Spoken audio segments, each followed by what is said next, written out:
So if one person is being singled out, that's wrong. But if, let's say, somebody did the same thing and was given a different punishment, then we want to make sure that both people are getting the same punishment. Which side are you on? Which side are you on? We've got Matthew Fullone, a member of CWA Local 3905, representing AT&T workers here in Huntsville. Matt, appreciate you taking the time to talk to us. My pleasure, Jacob. Glad you had me. Using grievances to build power. I think that this is something that potentially maybe one individual person, you individually as a steward, could have just filed a grievance, and then maybe you do or you don't get a win at some point, and maybe you do, or but that doesn't build power very much. But you were able to include in this action, you and your and the the executive board, the other stewards, the vice president, all these people, you were able to include everybody, all of your coworkers in this action, and you are able to build their faith and trust in one another, and therefore their union. And so you were able to use a grievance in the in the layman's use of the words. There was you had a grievance with the situation, not in the technical Right. sense maybe, but you were able to use that to build power. And so the second workshop that you're going to be facilitating with Adam Keller is titled Using Grievances to Build Power. And so first, let's just get an understanding of grievance. I said that using grievance in a layman's term, but there's also a contractual meaning of that word. What does grievance mean when union people talk about it? So agreements to us would mean there is some sort of a discipline that took place, some sort of an issue that took place. So I'll use an example. With the CWA, there's a step of discipline. So if you are, you do something wrong, they're going to follow that step. So there's coaching, then there's written warning, then final warning, then termination, stuff like that. So they kind of have to follow that structure when it comes to discipline. So let's say you did something wrong. The company investigates it. They come back and say, what, Matt, we're going to put you on a written warning for what you did. So that written warning usually will require some sort of, something was done wrong, and the prior steps should have been used. So, they can't just walk in and fire me because I did something wrong one day. They're going to have to give me some sort of coaching. They're going to have to write it down. We're going to have to make sure that there's a process that goes with it. So if they skip those steps of discipline and the discipline doesn't fit the crime, what we can do is file a grievance. We can, which of course is protected by the contract, the NLRB. So what we do is the person who doesn't agree with the discipline will file what we call a statement of occurrence. They'll explain the situation, what they feel is wrong. And then we will go to the company and say, hey, we believe this wasn't done properly. So our main concern at all times within our membership is that everybody is treated equally and fairly. So if we see that one person is being singled out, that's wrong, can't be done. But if, let's say, somebody did the same thing that person did and was given a different punishment, then we want to make sure that both people are getting the same punishment.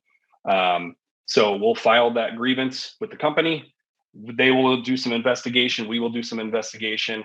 One step we will use in that is the request for information, which we talked about earlier. So we want to make sure through that information that we request that all of those things are met. So, that somebody else wasn't given a different punishment for the same crime,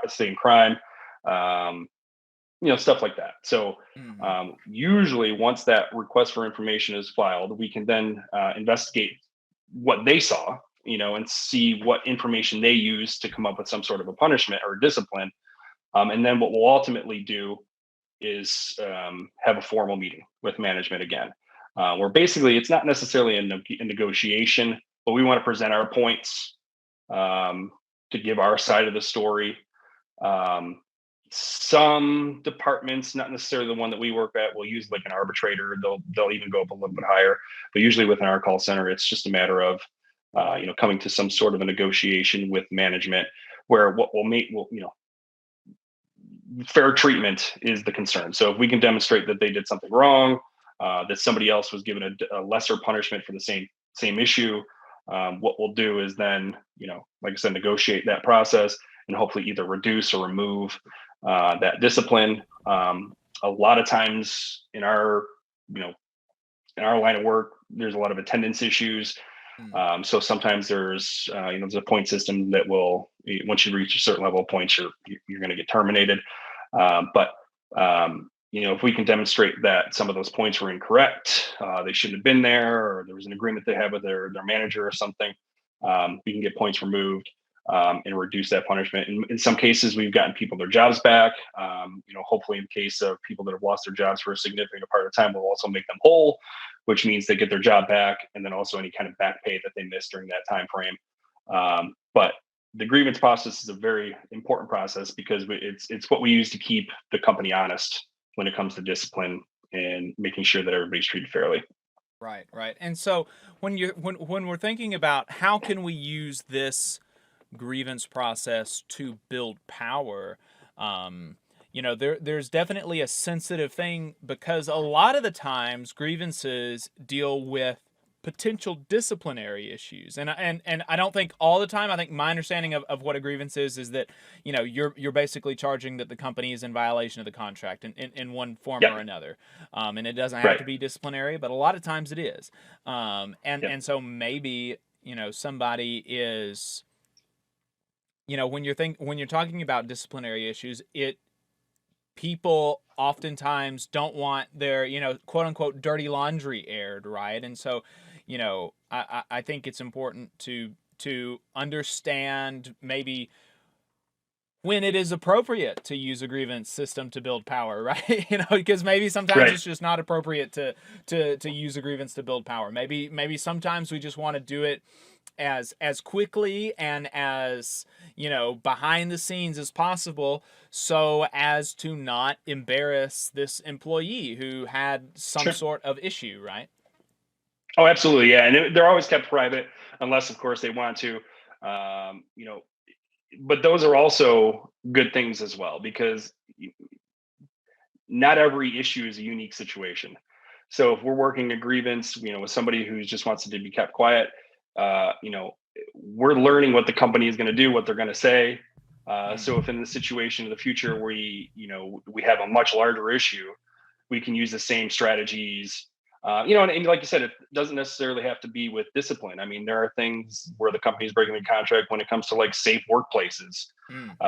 There was a time in this call center a few years ago as well where it seemed like every Friday afternoon at a certain time, like 3:00 or something like that.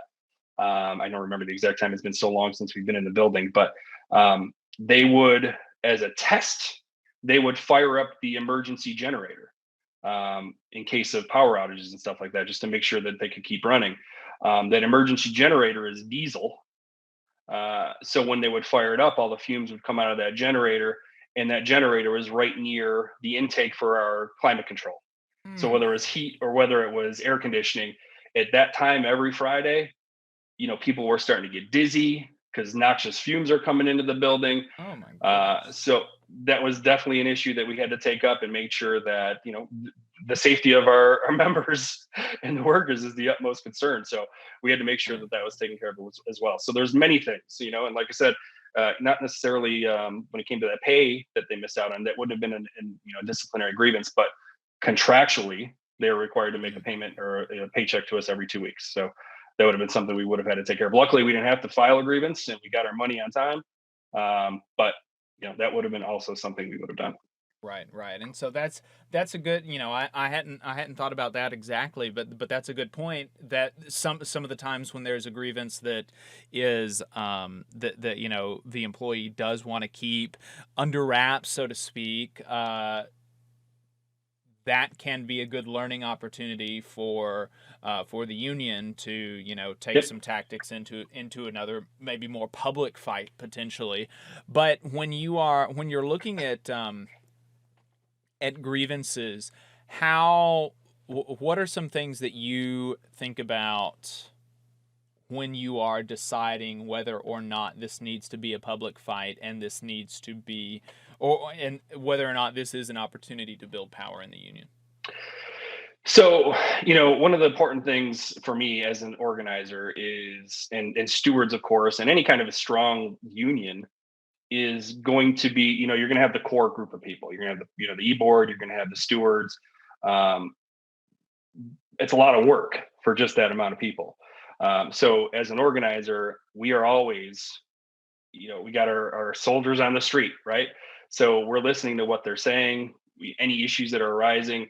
And like I said, with that paycheck thing, I mean, my phone was off the hook at 7:30 that morning.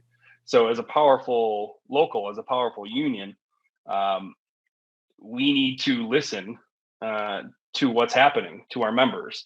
And of course, if there's enough of a concern, those are one of those things that, you know, we're going to make sure that's very in the open, and we're very vocal about it.